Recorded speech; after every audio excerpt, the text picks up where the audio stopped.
Hey Ryan, it's spooky season. Uh, Yeah. October, so all the spooky movies are kind of come out. One of them won the box office this weekend, and Yes. that would be Smile. Um, Yeah. I so $22 million. Yeah. Uh, It's probably already made money, which is, I mean, uh, I would you bet know, it's made money. The I know when we it's getting pretty good reviews yeah, yeah, score wise out there. Now, yeah. when I wrote my review, I commented that when it's rare, like when all the critics walk out of a screening, that they all have the same look on their face, Yeah. and that kind of happened at ours, and that look was not a smile, because No. that was No. my pun, that was my film pun Yeah. for the review.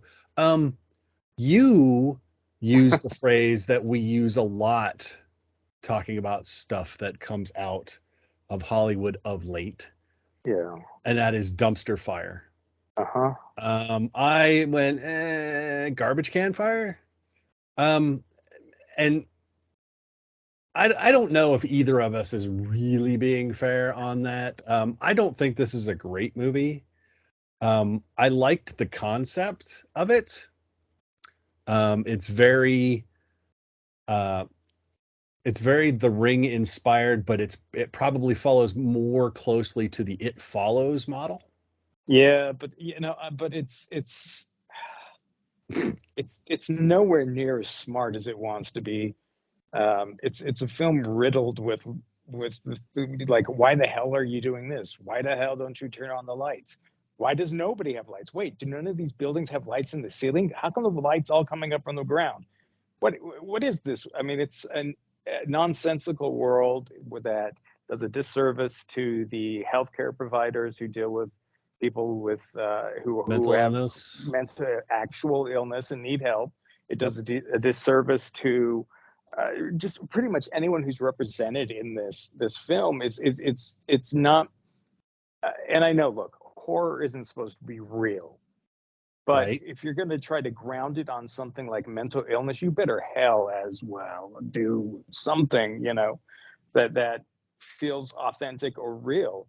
The performances aren't necessarily bad, but the Right. script is so terrible, and the ideas are so uh, undeveloped that it's like, okay, so what are you saying about mental illness? Oh, you're not saying anything about mental illness. Oh, you're just using mental illness as a device. Well, okay, congratulations. As a dismissive device Yeah. for the ostensible plot of the story. Well, yeah. I mean, it's like we have to make sure that we have a credible person do the uncredible stuff, Right. because somehow that is going to make it. That makes it more valid, I guess. I don't know. I don't know what they're trying to do. The closing scenes are just like, what are you doing? What's your point? And Yeah. I don't think there is one. I mean, okay, so I agree. This is stylistically, there's a lot of holes. You mentioned the lighting, the world's Yeah, they don't. loudest telephone. Well, yeah, they don't even. Well, and here's. I mean, this pulled me out entirely. Who under the age of 30 actually has a landline in this world? None. No one, except Yeah, for the character in Ryan, this film. I turned 52 today. I do not have a landline. Yeah, why So, would you? So the fact that, I mean, there's just things in this film that are just like, did you think this through at all? Like, I know that seems minor, but if you're developing a world, mm, these things matter. You know, it just drives me crazy that someone got money to make this film, and okay, why this okay. got money and other things didn't. It boggles me. Yeah, so like I said, the concept is the strongest part of this film. And then after, I mean, and the performances are like the next strongest part, but they are performances of a script that is undercooked. Um, the guy who wrote it and directed it, Parker Finn, has 2 shorts under his belt. And One, one was actually this film, or what the short of this film. I'm not. I don't know if that was Laura Hasn't Slept, which I probably think, yeah. is. But I watched the other one. Is called the Hide Behind, which you can watch on YouTube, by the way. It's not bad, although there is a very familiar look to the final creature reveal in the Hide Behind. I'm gonna have to go see if I can watch Laura Hasn't Slept, because I think the name of the girl that starts this movie is Laura. So Mhm. yeah. Okay, but here's my biggest problem with Smile. There are precious few of them in this film. Yeah. It is marketed as you're just it's everywhere, right? They had the viral marketing at MLB games, creepy girl sitting behind home plate on television, just sitting there smiling creepily. Um, it's literally like a handful. And then every place, I mean, the protagonist, Dr. Rose Cotter, played by Sosie Bacon. Uh, she should be seeing that everywhere. She should anytime she sees a crowd of people, we should pan past that person and back, and they're gone. I mean, it sounds I hate yeah, it's kind of tropey, but if you're gonna build your world, I mean, it's like seeing, it's like running from Michael Myers and then turning around and he's still basically right where exactly as far as he was. It should always be there. The smile should be in like an omnipresent phenomenon Yeah. in this film, and it's not. Like I Well, said, we yeah. see it a handful of times, um, and then it just kind of it. I don't know. Like I said, I like the concept behind it. I like the idea of the smile, but then he doesn't really use the smile, and then everything else is half baked. So Yeah, and it and here's the thing. I think I would be more forgiving if it was actually scary. there's just a lot of jump scares But and it's but slow pans. yeah, and they're just so telegraphed and so unimaginative, and it just He uses the slow pan like Zack Snyder uses slow mo. Um, and so this movie is an hour and 55 minutes. And this movie should not run more than 95 minutes yeah. tops. With the world and the idea that he's developed, or that he's kind of hanging this on, this movie is 95 minutes tops. And I don't know why it is an hour and 55 minutes long. It just does not make any sense to me at all. And yeah, the end of the film, you get to that end sequences. Um, and yeah, those are just there. Those are all over the map. Like, yeah, he tries to bait you, but then he baits you, he baits you again and again and again. And it's like, why do I care? Because you Right, know how it's exactly. going to end. He's just delaying the inevitable. Well, yeah, because they telegraphed, Yeah. this. Yeah, we Well, have to figure out. her plan to deal with the issue, you know, well before she does what's going to Yeah, happen. It's like, why is it taking her so long to make this connection? And then once that happens, you know exactly how the end of the film is going to be. And then he just drags out those bits in the middle entirely too long. But then, yeah, but by then, I mean, he hasn't even built up enough goodwill in the first half to allow him to play at the end with those various scenarios. And that's again, it's just I don't. We go back to writer director. Um, and he's got Paramount paid for this. yeah, Uh, for a first time feature, yeah, the budget is small, and you're right, it probably has already made its money back. But I mean, it's 37 million worldwide. So yeah, this movie has to have made its money, if not doubled it. Easily. Yeah. So Yeah. they set it up at the end where they could make another one. God, please don't. Well, they Uh, probably it's already greenlit because it won the box office and it made $37 million. Yeah. Horror is one of those. I don't think so.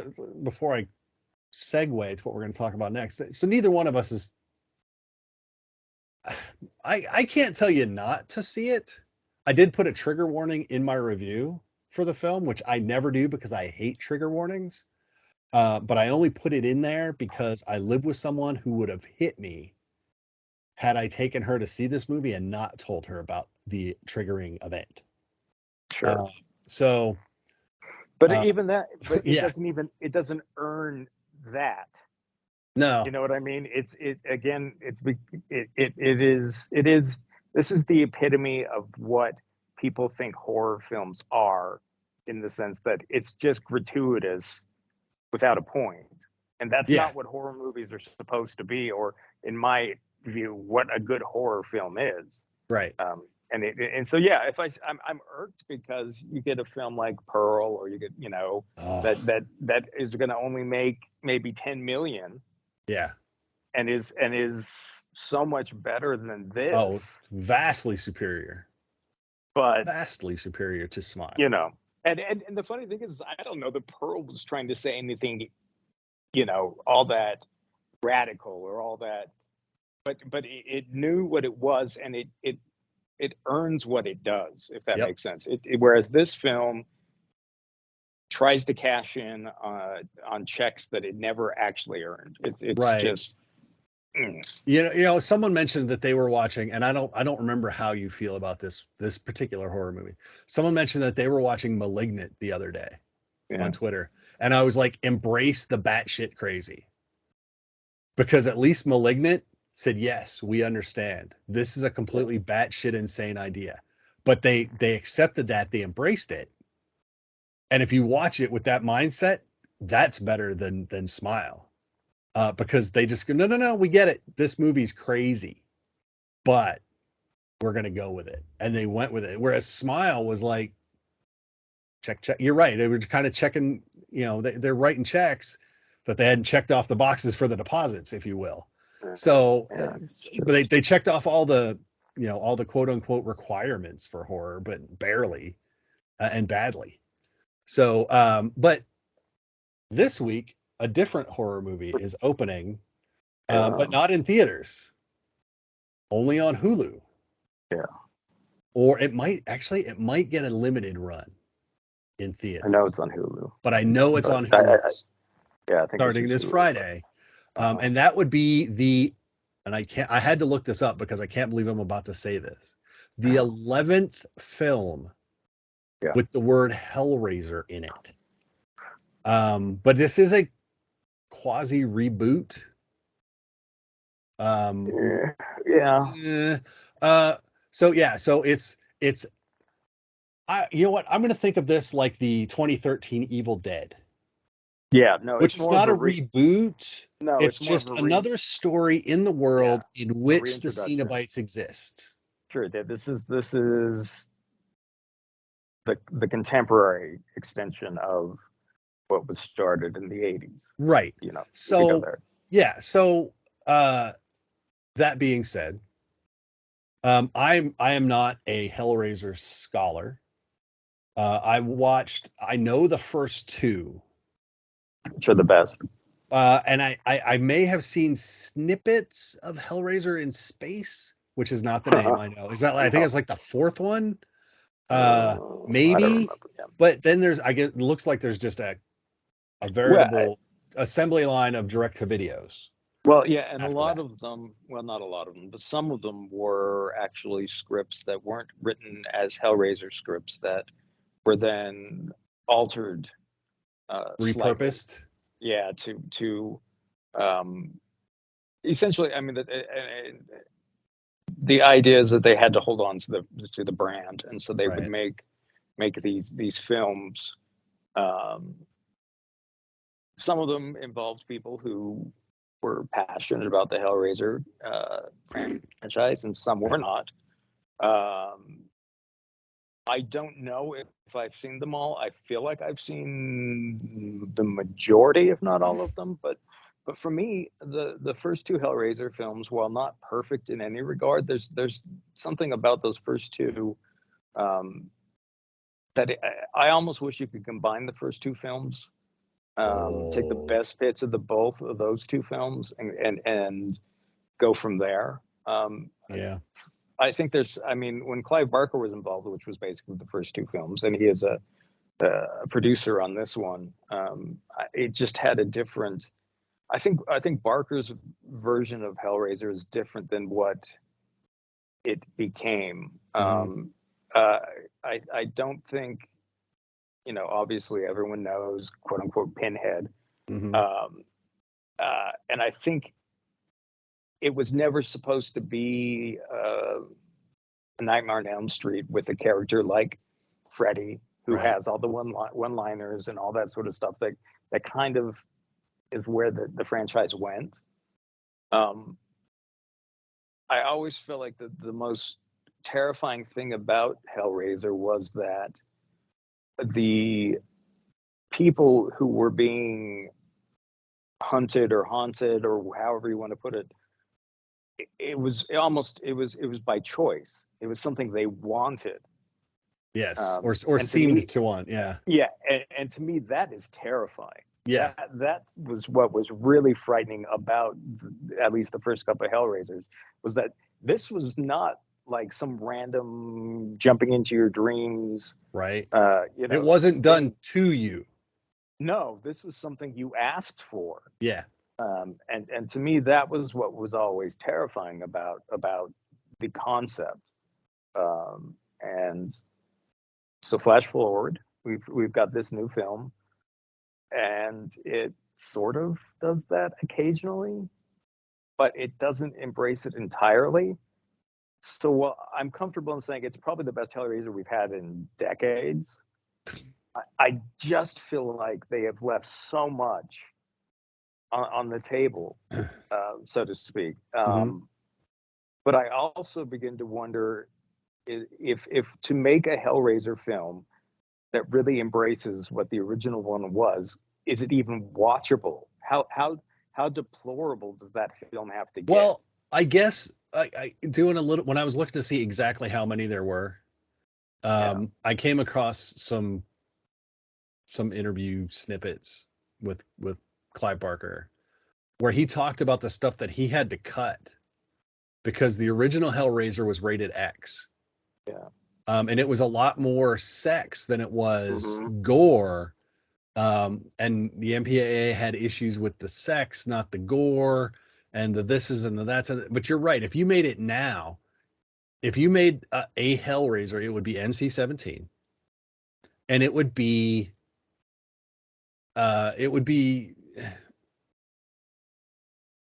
it would not make any money. I mean, except Well, for, well, I yeah. know it would probably make a lot of money because people would want to see it just because of the It would, NC-17. but But I don't know if it's a film that I actually want to see. right, exactly. Yeah, I mean, it would be like watch. I say cinematic train wreck, and normally you apply that to a bad film. It would probably be an incredible film, but one that you would actually have trouble sitting through, and then would never want to watch again. It would be gut wrenching. Yes. Um, it would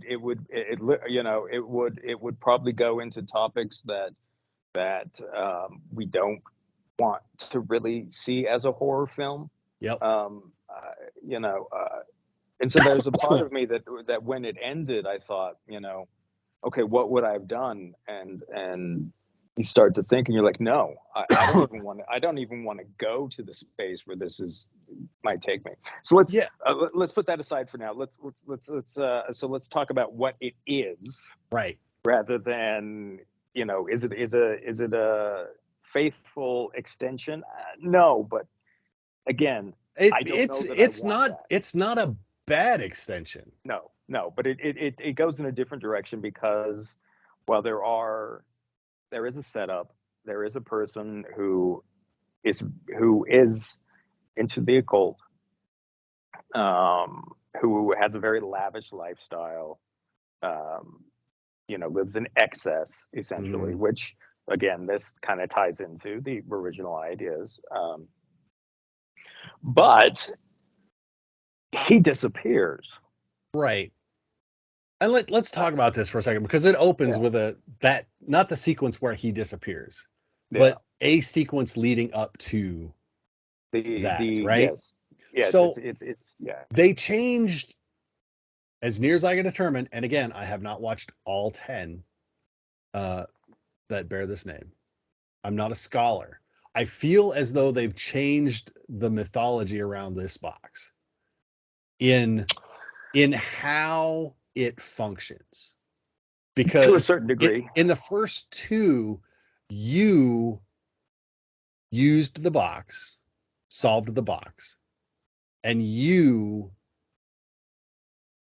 offered yourself for the reward of the box. And we use that word reward as the Cenobites do, Yeah, not as we may necessarily. So, but in this, that dynamic has changed um, yeah. It's to move again, forward. yeah. It's not. It's again. It takes away the willing victim and presents us with actual Victim, victims. yes. So it's like that scene uh, in two where they get the autistic girl to solve the box, and Pinhead shows up and say, "Your hands brought us here, but not your will." And it Yeah, was the person that got her to solve the box. So even then, it wasn't like, "Oh, you solved the box, you're the one." Even then, that rule was there. And then now in this one, it's like they've changed that, and now it's a progression, which I actually sure. think is kind of cool. It's like, well, There. I mean, yeah. if that wasn't in the original 10, I think that's a kind of a cool way to expand on the idea. Well, and it's various configurations. So Right. it changes. It essentially it was. Is it seven? Yes, Um, yes, they say there's 7 configurations. and so as you process through, essentially, the gist of it is that seven people have to be consumed by the box Yes. for the final person To to X. We don't want to ruin it to because get yeah, to get the blessing. right. The reward. Uh, As they call it. So, or as we think they call it. So yeah, so it's a little bit different dynamic, and we see how that plays out across the film, through because the box winds up in the hands of Riley, who's a drug addict who's recovering. Uh, who's incredibly stupid. who but and yet really smart at the same time. Well, Um, let's talk about the big. So yeah, so she, it's her brother, his boyfriend, their roommate, a guy that she is seeing.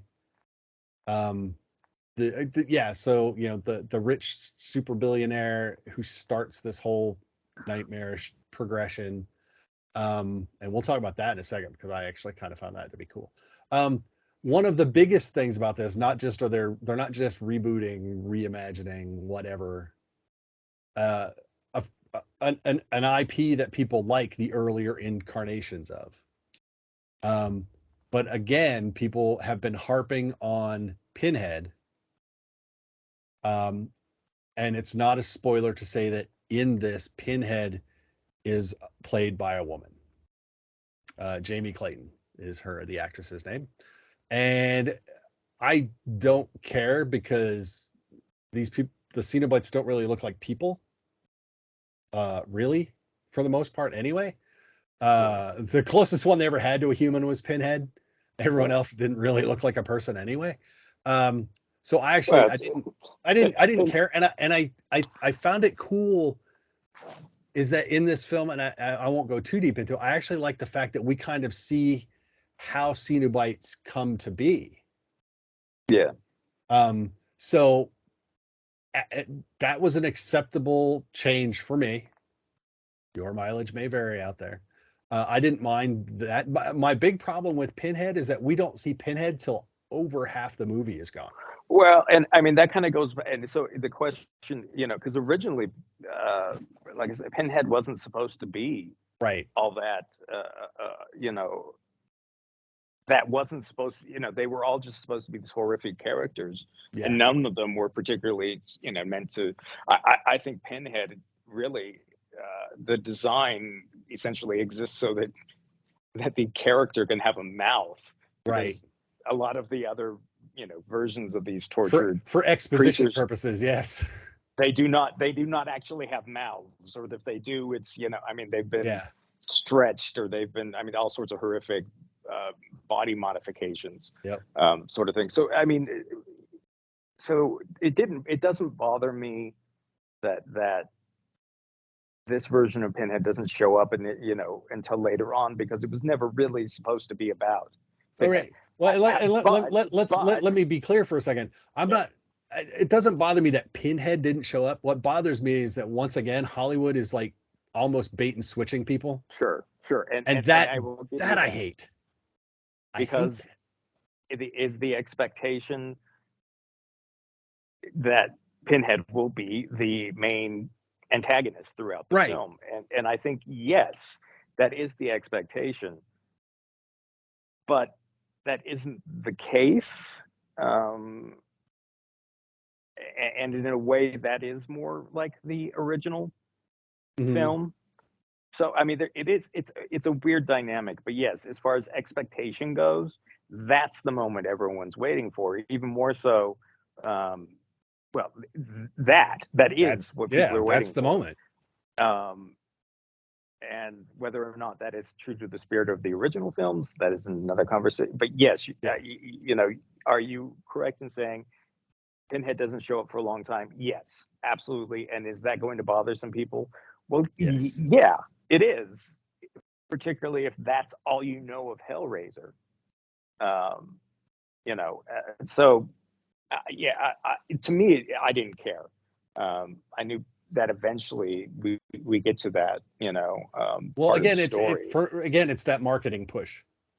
Well, And that yes, again, and it drives me nuts for so many reasons. The way they push any movie or all movies at this point, they like push for something, knowing that that is not what they're going to give you, or push an aspect of a film that sure, isn't yeah, really important to the film. or You yeah, know, yeah, no, it's different. No, yeah, I mean, yeah, I mean, it happens a lot. Let's talk about the guy that did this though. okay, So we do get through 7 configurations. yes, Somebody gets the thing. Let's talk about the billionaire for a second. Goran Viznik, who you might remember from ER and a bunch of other stuff. Um, I feel like his career just never really took off the way it should have. Because I like him a lot. I really sure. do like him a lot. Um, his character, the billionaire, the way he winds up, oh, that was It's just that was well, creepy. That was well, solid creep. and that to me was also one of those moments where they really got it right. Yeah. And that was also one of those moments that I think, man, it doesn't go far enough, and if it went further, could I even bear to watch it? Yeah, right. It's just Um, so yeah, I mean, it, again, it goes back to the willing participant right, aspect of it, which he was. which he, But there's a but monkey's paw but aspect. yes, but there that's the whole kind of sort of thing, is about Hellraiser was, you you think that you want whatever that next level of whatever it is, like the life has given you all these sensations, Yep. and you've gotten bored with the all of those sensations, no matter how extreme you've gotten, and so this is kind of the last step, um of, what, it's the ascension into whatever is more, whatever is out there. Whatever is um more. That's a really great way to put yeah, it. Whatever is so more. yeah, Um, and yeah. yeah, Yeah, but if there's more than that, it really can you watch it? So Yeah.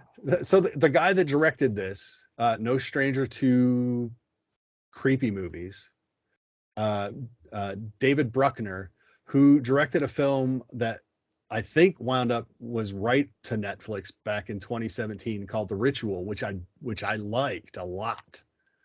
Uh, and then he did The Night House a couple years ago. Not the same kind of horror as Hellraiser, but he is uh, between that and The Ritual, a couple episodes of Creepshow, did a segment of VHS, um, can establish a mood. So I don't think he's the wrong director for this at all. A lot of times we'll get movies like, yeah, this was not the guy. No. This was not the person that needed to be behind the camera. I think he's okay. Like I said, I think this is on par with how 2013's Evil Dead fits in that universe. I think is I think this is about that same level. So if you were okay Yeah, with that but expansion of Evil Dead, I think you'll be okay with this exploration of the Hellraiser universe. yeah, I mean, and I would say I think that the Evil Dead remake or reboot or reimagining or whatever, however you want, that might have been uh, maybe the Evil Dead was an easier film to translate into contemporary sort of thing However, because it also arguably had more weighing on it than yeah. Hellraiser does. Well, yes, because the franchise hadn't been exploited in the way that Well, Hellraiser has been. but Evil Dead has like never left. Hellraiser, you can, oh yeah, Hellraiser from way, but somehow Evil Dead Yeah. has never really not been now. Well, I feel like we always live in an Evil Dead universe sure, cinematically. but I also think that that's because Sam Raimi was more involved with everything that, you know what I mean? Like or Yeah, at least the original people were involved in all these steps along the way. right, And there weren't that many, but when they happened, they didn't feel like a cash in right. because because I mean, let's face it, every time an Evil Dead film or any The TV series or show, yeah, anything got made, anytime any of that got made, you felt like it was a small miracle, yeah. like something crazy Well, had. and that's what I'm saying. So the bar for Evil Dead Yeah, it was pretty high in 2013. sure, I mean, to not be a Bruce Campbell led Evil Dead and thing, to not be comedic at all. right? So, like I said, Uh, so that bar is pretty yeah, high. Like, yeah, so now I will argue that this Hellraiser is, if you forget all of the keep the rights adaptation later films, I guess, I feel like this is about the same kind of update for this I franchise. I think that's fair. I don't think it's nearly as successful, but for the reasons that we talked about before, I think that Clive Barker just I mean, there's a reason why Stephen King is quoted on all of Clive Barker's books and things, and it's something along the lines of "I've seen the future of horror," and it's Clive And Barker. it's still Clive Barker. Yeah, and because Clive,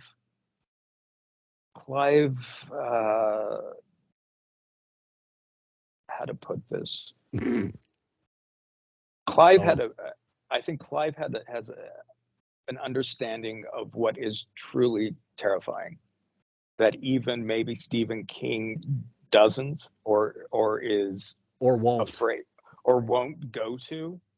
Um, it's not an you know Clive Barker's sense of horror is I don't know if extreme is the right word, but I think it's grounded in something that's even more real Mhm. than some of Stephen King's stories. It's in particular Hellbound Heart and which was kind of it just feels like it's about people again. It's that wanting to and that's what's terrifying is the Right. wanting, and so the elements I think of this film that get that is when these things are to an extent wanted, Yeah.